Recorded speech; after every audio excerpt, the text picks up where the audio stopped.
What's happening, everybody? Welcome back. This is Forgo, and the all-star versions of Jeanette and Cosme have arrived. So let's take a look at this update, guys, and what all entails in this update. So the first thing we got is the check-in login event, which is nice, guys. We're going to get some of these little rewards. Nothing really too special in here, in all honesty. We also have the Jeanette and Cosme gift event, where you can actually get some rubies here, which is really, really nice by farming in certain game modes, which is nice. You can farm in the weekly battle card dungeon, Halls of Elements battle card dungeon, where I would advise you guys to farm in the Halls of Elements event dungeon, epic event dungeon, and league match, which is great. A lot of this is just your normal dailies, which is good, but you'll be able to get some rubies in here, be able to get some capsules, and that's always nice, right? They even threw in some lucky spinners in here, and this is really good for whenever you're transcending cars. So I'm actually kind of happy that they did put that in here. And the Cosme event is the same thing. It's pretty much the exact same thing. That's something we can use our AP for. Then we have the Cosme crafting event, where you can farm for the moon and star shaped stones. For these girls, the moonstone has it's a critical damage, okay? And then the starstone is, let me see here what this is. The starstone is critical rate. So critical rate, critical damage, pretty much the same old. That's what we come to expect, right? Then we have the orange relay bingo, which is nice, guys. Gonna be able to acquire some rubies and whatever have rewards in here. I mean, which is fine, right? It's free stuff, so we never really can complain about that. Then we have the event codex here, where you can get these stones, and obviously whenever you take the characters to A1, A2, A3 is how you're going to be able to acquire these stones. But the first stone decreases defenses, really good support stone. The second stone increases active skill. The third active skill, which is pretty interesting, especially if you have concentrate on a third skill. And then the third stone actually increases critical damage. So that's going to be a really sought after stone. Of course, they put it, having to get the character to A3 in order to get that stone. But yeah, what a bummer. We also have the tower. We have the rush dungeon, right? And as I always tell you guys, when it comes to farming in the rush dungeon, only farm on the third day whenever this opens up, because you're going to get more bang for your buck. As far as these resources are concerned, always farm on the third day before you do this. But we have this new set in here, which has some really beautiful artwork. We got increased attack on all these, increased attack by 30%, increased swimsuit chill damage by 50%, which is an indication of what the fighters actually have as far as dots are concerned. And full transparency, guys, I have not looked at these characters at all yet, so it's going to be a complete surprise as far as how their kits look. I just got off work. You guys can see how I'm dressed. But increased swimsuit fire chill damage by 50%, increased attack by 30%, and chill damage by 50% for 20 seconds when a swimsuit fighter lands a critical hit. So a nice little set to have. It's not going to be as good as that banner set, I almost guarantee it. I haven't even looked at the banner set, but I'm pretty much betting on it.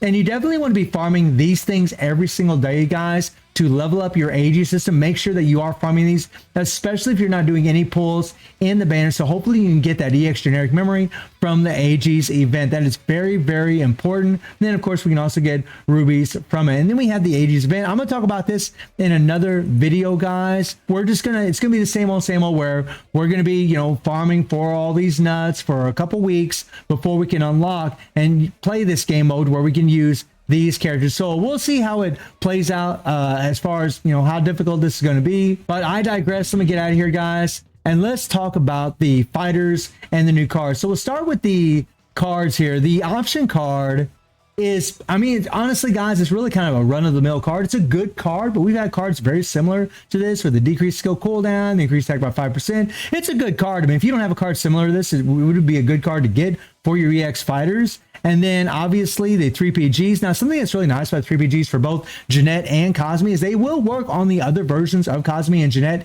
in the game. The Fest versions, the gold border versions, they will work on them. And that can come in handy in certain game modes in the game, especially if you're a brand new player for the early team relay dungeons that you can do in the game. But Jeanette's gives you increased critical damage by 25%, which is awesome for herself. And Cosme's actually gives increased critical damage of all teammates, including self, by 10%, and decrease all enemy defenses by 30%, which is astronomical for a support. Really, really good support card. And I kind of jumped out of there, but let's go into set cards. The set cards increase blast skill damage by 18%. That's insane, because that'll work on any extreme fighter. That's really, really good. The second card, female combat power, so increase your CB for females. And then, of course, the third stone, or third card, 25% chance to increase power by 5 upon landing an active skill. I guess they thought that 30% was too high, so they dropped down 25%, but okay. And then we look at the effect. Increase own attack by 30%, critical damage by 15%, and critical rate by 5% when a female fighter lands a skill. So you're only going to get this buff whenever a female fighter is using this, and this will work on a BS or SS version if they were female. And then increase critical damage by 20% when an extreme fighter lands a skill. And this will work on any extreme fighter, guys. It doesn't matter who they are. But if they're not a female, they won't get this buff. And then increase attack by 35% when landing on a skill on a chilled enemy up to 140%. Huge buffs, guys, especially for female EX fighters. And this here, you can actually, and this actually would work on any EX fighter as long as you have chill applied to the opponent whenever you're using this card set. This is an OP card set, guys, especially for female fighters. So if you previously just leveled up the characters that we just got in the last event, they're going to be like Shizuru and Lady Jeanette. I mean, it's going to be an OP set for them. It's going to be very strong, as well as going to be probably pretty OP for these girls as well. Now, they look absolutely beautiful. So let's take a look at them, guys. And I'm probably skipping over things, guys. I'm probably running over some things pretty quickly because I just got off work and I want to get this video out before I start doing a live stream for the game. But we have Cosme, who is a blue balance, and she increased extreme fighter attack by 50%, critical damage by 35%. Amazing leadership, guys. That leadership proved to be very good for multiple characters. 30% PG rate, chill attack, okay, blast skill attack,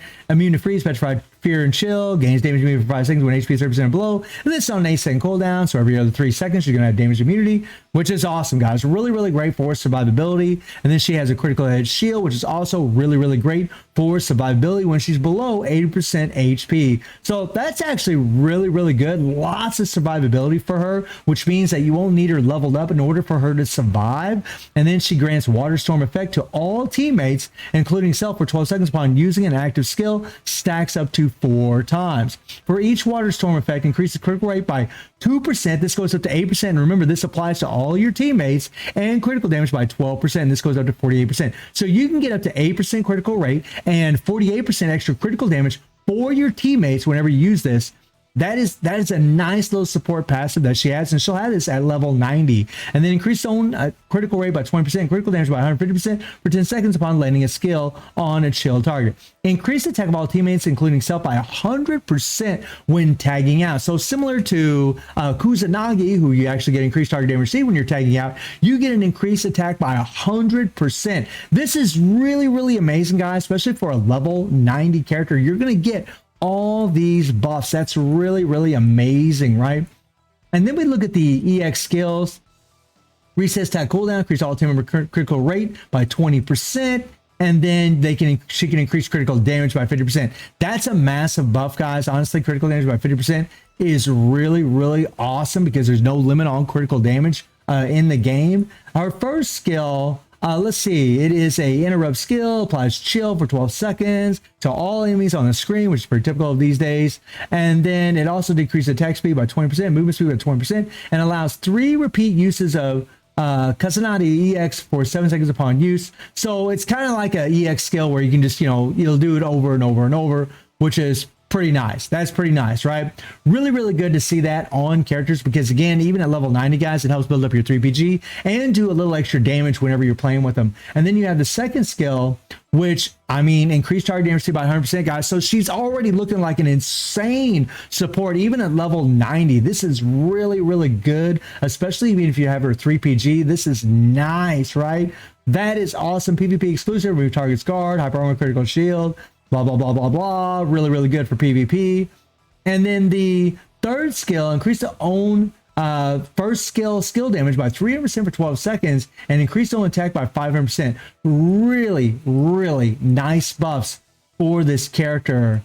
That is awesome, guys. And then her default, it resets own active skills upon use. Okay, so no buff there or anything like that.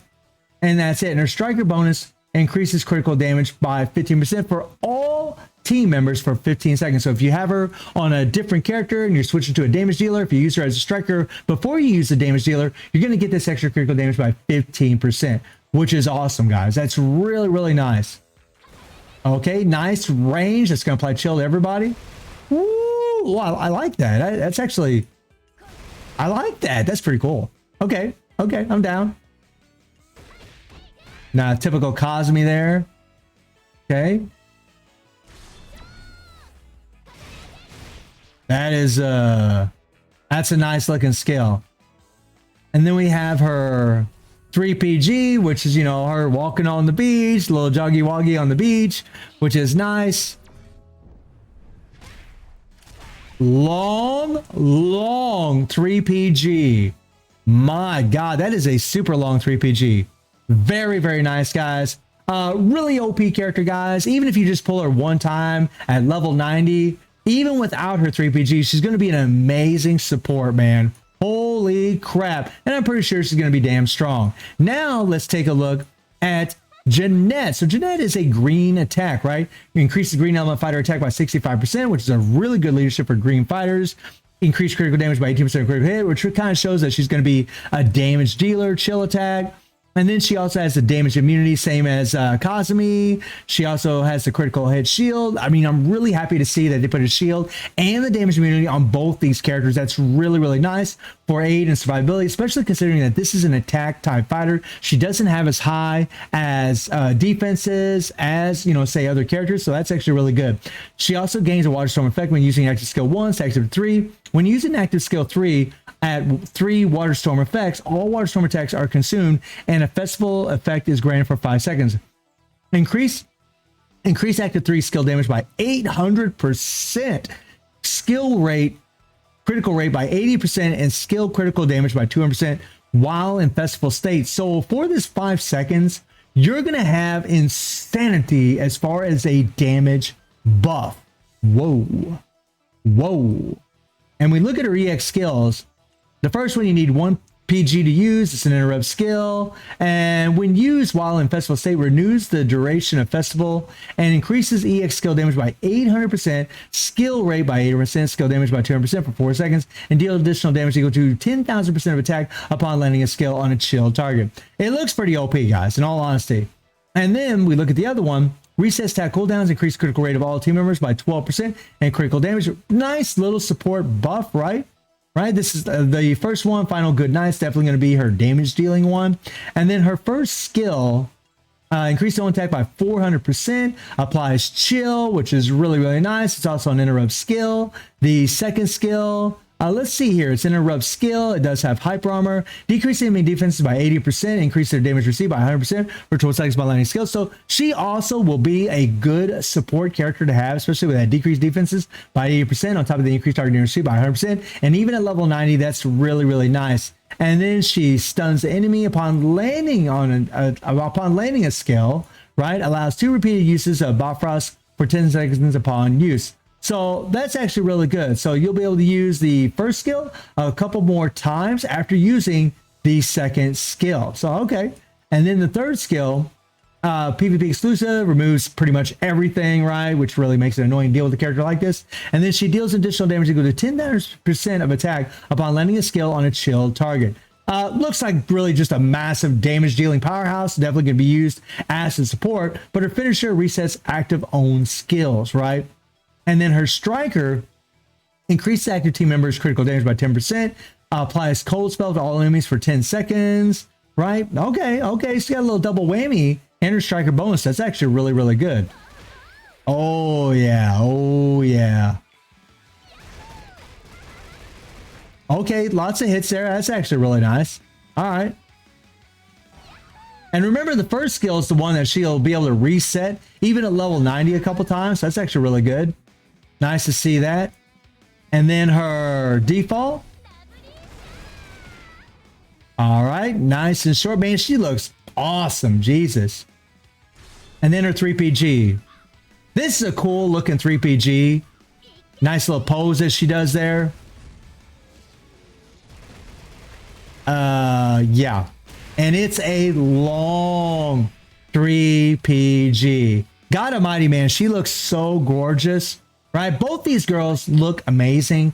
Both of them look like they're going to be pretty damn OP. Jeanette looks like a massive damage dealer on top of being a good support. And Cosme looks like a good damage dealer as well, but really just looks like more of a support. And as I always say, guys, when it comes to characters that are supports, and both these characters can fit into that category, especially if you're just going to only pull them once and get them at level 90, they're going to be really, really useful to have on your team because their support buffs will work on any fighters in the game. So, you know, should you pull them or not? I mean, if you need a really strong support that's going to work on any character in the game, then I would recommend pulling them. At least get one at level 90, and then you can stop at that if you're trying to conserve on rubies, maybe for the next banner. Or if one of these girls is your favorite, then obviously go all out, go crazy. But as you guys can see, I don't even have enough rubies to even go to 1 pity for these girls. So I'm going to have to do some thinking as far as whether or not I'm actually going to pull for them. I might end up waiting for the next banner. However, I would like to have one of these girls, especially the support, especially Cosme.